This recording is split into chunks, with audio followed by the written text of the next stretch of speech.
Hey, we've been talking about daylight saving time springing forward this weekend, right? March National Sleep Awareness this month always coincides with the start of daylight saving time. Now joined by Dr. Scott Flinn, the Regional Medical Director for Blue Shield of California, to talk about establishing these healthy sleep routines. Springing ahead here, which means we lose an hour of sleep, right?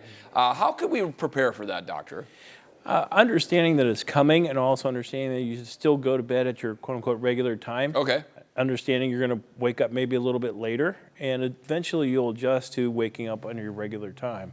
But I wouldn't do much about changing when you go to bed. It's about more when you wake up, and eventually that'll change. Okay, so can people maybe start a couple, if they're early risers like we are on the morning show, where the sleep's super important, is there ways to tweak it, the days leading up to it, or is there anything? Well, there's two ways. You can try to go to bed a little bit earlier. That's sometimes difficult for folks because your body's not used to that rhythm. Or you just wait for the body to naturally adjust to getting up again that little bit earlier because the time will be different. It takes roughly day and a half for your body to actually realize, oh, I have to switch my rhythm. For every hour, it's a day is a general rule of thumb. Okay. You know, when you travel and you have that jet lag, it's about a day for an hour. Wow, okay. Yeah. I mean, a lot of people that travel that watch the show, so yeah, keep that in mind. The physical impact not enough sleep can have, because I know there's a physical and an emotional, psychological, really. I mean, that's how important sleep is. Discuss that, the physical impact. Yeah, so three things take care of yourself are exercise, diet, and sleep. Yeah. And sleep is one of the three foundational things. Good sleep lets you work at the top of your game. You have a basic biorhythm that's going on in the background. It deals with your adrenal glands and the cortisol and how your stress hormones work. Sure. And if you get good sleep, your body is prepared for the day, and your mind is prepared for the day. Without that, you can have problems with your blood pressure, with concentration, your mental state, anxiety, depression, the whole thing. So, yeah, you just kind of walk around the office just kind of slow. Maybe you're not as active. Typical zombie. Can be tough. Yeah, zombie syndrome. That gray fog that you get, and it's definitely related to that, getting that, not just the quantity of sleep, but also that good quality. Well, you brought up cognitive. I want to talk a little bit about psychologically, mentally. Boy, sleep's so important for you to be able to perform those daily duties, right? Yeah, absolutely. That brain fog is a real thing. And so there's lots of studies that show that sleep deprivation, especially chronic sleep deprivation, can cause real errors in our judgment and our emotional ability, meaning how easily we can get riled up. Sure. So it's a very important part of our basic biofunctions. We were talking before the segment, you and I are 6 to 7 hour guys. Some need 8.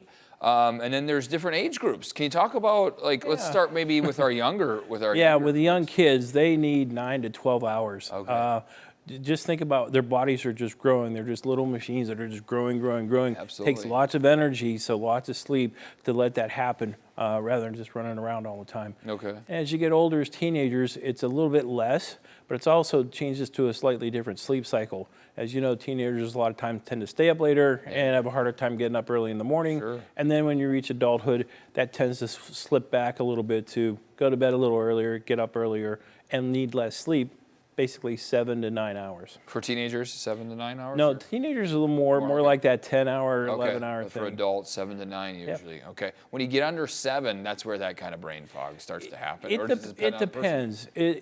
Some folks are fine with 6, but it's really about the quality also. So if you're getting a good solid night's sleep, you get plenty of those REM cycles in, that's fine. If you're getting up all the time, you're disrupted, things to prevent that from happening are when you go to bed, have a routine. Right. Reading, something like that, soft music. You don't want loud TV, blaring music, all that. You want to decrease your stimulation. We have a lot of electronics around the household. A lot of people like to check those final emails. Your advice on that? Put the phone down. Okay. Take a half hour, 20 minutes. Up, right? Yeah, take a half, exactly. That blue screen actually activates the brain in the background. You don't even realize it. Read a book. Whether it's an ebook or a regular book for 15, 20 minutes. Just have that kind of routine that decompresses and lets you go. All right, Dr. Scott Flinn, thanks for keeping us healthy and getting our Z's, helping us remind ourselves to get those Z's. So important. Where can people learn more about the healthy sleep patterns? There's a National Sleep Foundation, the American Academy of Sleep Medicine, and also on Blue Shield Revolution, our wellness sites, recommendations to help decrease stress and increase your health and well-being. Awesome. Thank you, Dr. Scott, for coming in. Just sometimes a good book, too. I mean, read a good book, and then naturally you just kind of rest and relax. Yes, exactly. Yeah, sounds good. Thanks for coming in. Appreciate it.